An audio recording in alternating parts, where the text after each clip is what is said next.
विशेष योगजन आयुक्त की जन सुनवाई कार्यक्रम को बना दिया मात्र औपचारिकता। प्रशासनिक अधिकारियों ने जन सुनवाई कार्यक्रम का नहीं किया प्रचार प्रसार, जिसके चलते क्षेत्र के विशेष योगजन नहीं पहुंच पाए कार्यक्रम में। कई लोगों ने आयुक्त के सामने जिम्मेदार अधिकारियों की खुलकर शिकायत। राज्य मंत्री दर्जा प्राप्त आयुक्त ने भी इसे माना घोर लापरवाही। देश और प्रदेश की सरकारें भले ही कितनी ही योजनाएं और कार्यक्रम बनाकर देश प्रदेश की जनता को सुविधाएं देना चाहती हैं, पर धरातल पर कार्य करने वाले जिम्मेदार जब तक इसका धरातल पर प्रचार प्रसार नहीं करेंगे तो नतीजा सिरोही जिले की शिवगंज तहसील क्षेत्र में आज हुई विशेष योगजन आयुक्त की जन सुनवाई के जैसा ही होगा। प्रदेश के मुख्यमंत्री के निर्देश पर प्रदेश के विशेष योगजन आयुक्त उमा शंकर शर्मा, जिन्हें राज्य मंत्री का दर्जा प्राप्त है, वे प्रदेश की सभी 392 तहसील क्षेत्रों में पहुंचकर जन सुनवाई कर प्रदेश सरकार की फ्लैगशिप योजनाओं की क्रियान्वयन को लेकर विशेष योगजनों से मिलकर उनकी सुनवाई कर रहे हैं। इसके लिए बाकायदा पहले से ही कार्यक्रम निर्धारित किए गए हैं। सिरोही जिले में सुनवाई के लिए जिले की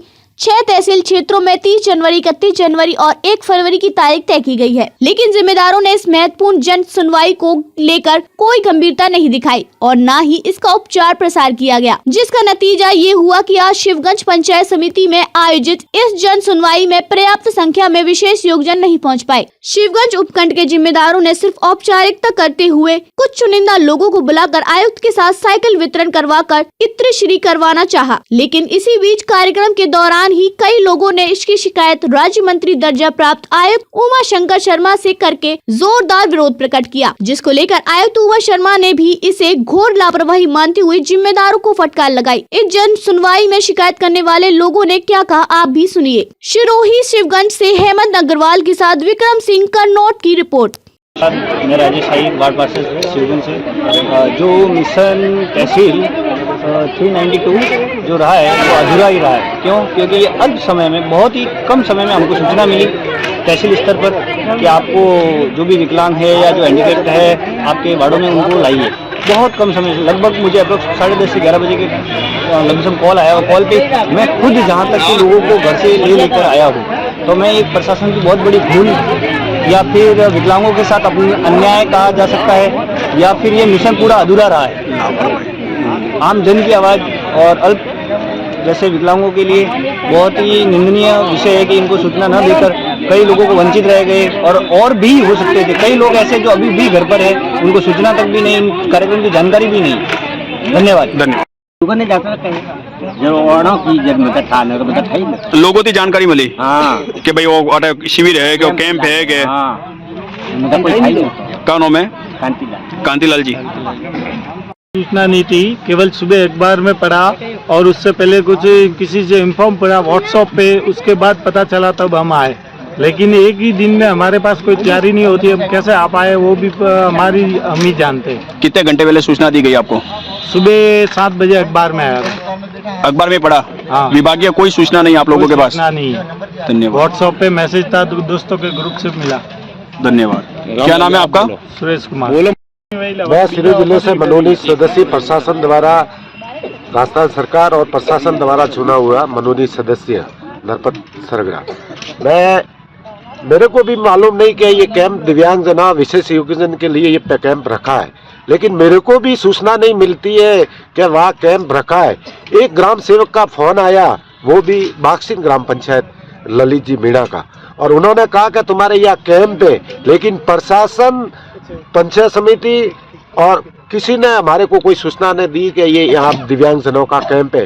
हालांकि मेरा फर्ज बनता है और मेरी जिम्मेदारी बनती है कि विकलांगों को मैं आगे से आगे सूचित करूं और उन लोगों को जो जन कल्याणकारी योजना का फायदा दिलाऊं, लेकिन ये मतलब प्रशासन की लापरवाही से ये विकलांग ट्राईसाइकिल, कैलिपर्स, बैसाखी इनसे वंचित रहे, इसकी जिम्मेदार ये प्रशासन रहेगा, ताकि जितना बजट आता है इन विकलांगों के लिए ठीक ठाक है। आज एक्टिवा है तो सिरोही जिले में एक्टिवा जो ऑनलाइन चढ़े हुए हैं, उन एक्टिवा को आज तक हमारे वितरण क्यों नहीं हुआ? दूसरे जिलों में एक्टिवा का वितरण हुआ है, तो ये बोल रहे कि अनुमोदन होने में कोई कितनी टाइम लग सकती है, लेकिन वास्तविकता से कोई भी स्कीम लो, विकलांगों को फायदा नहीं। आज नरेगा कार्यस्थल पर विकलांगों को 5 किलोमीटर की दूरी पर लगाया जाता है, हालांकि 1 किलोमीटर की दूरी पर विकलांग काम कर सकता है, उनके बाद नेट में वरीयता और प्राथमिकता विकलांग में होती है, लेकिन प्राथमिकता नहीं होते।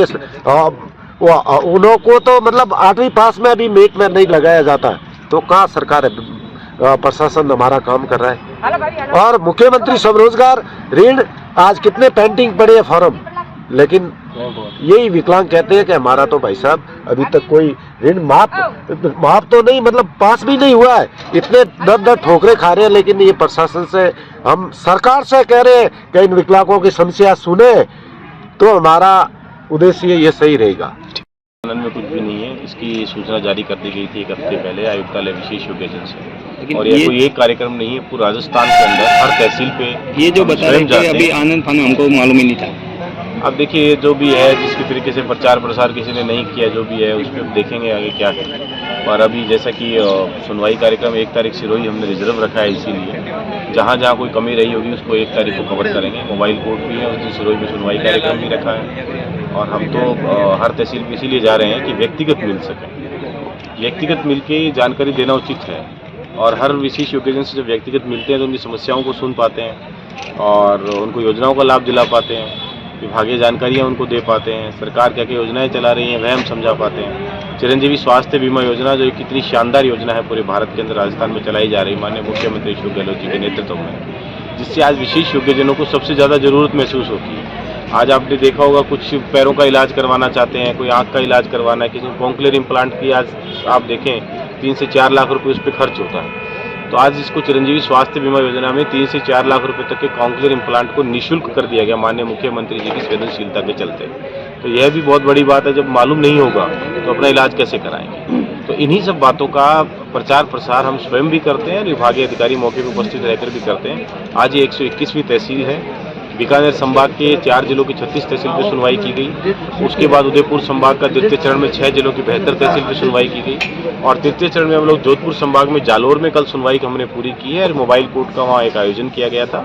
और अभी हम लोग सिरोही जिले के अंदर है, आज ये दूसरी तहसील है। यदि कहीं कमी रहेगी तो सुनवाई दोबारा की जाएगी। इसमें कहीं कोई अतिशयोक्ति नहीं कि आज सुनवाई हो गई तो ये काम हो गया, ऐसा नहीं है। यदि कहीं विशेष योग्यजनों को मैसेज नहीं पहुंचा है, प्रचार प्रसार में कमी रही है, वे आ नहीं पाए हैं, तो भी हम लोग दोबारा उसका फिर सुनवाई करेंगे, तारीख निर्धारित करके, और दोबारा हम व्यक्तिगत रूप से मिलेंगे, क्योंकि हमारा उद्देश्य यही है कि राजस्थान सरकार द्वारा चलाए जाने समस्त योजनाएं और उनकी समस्याओं का निवारण व्यक्तिगत रूप से हम मिलकर कर सकें। धन्यवाद।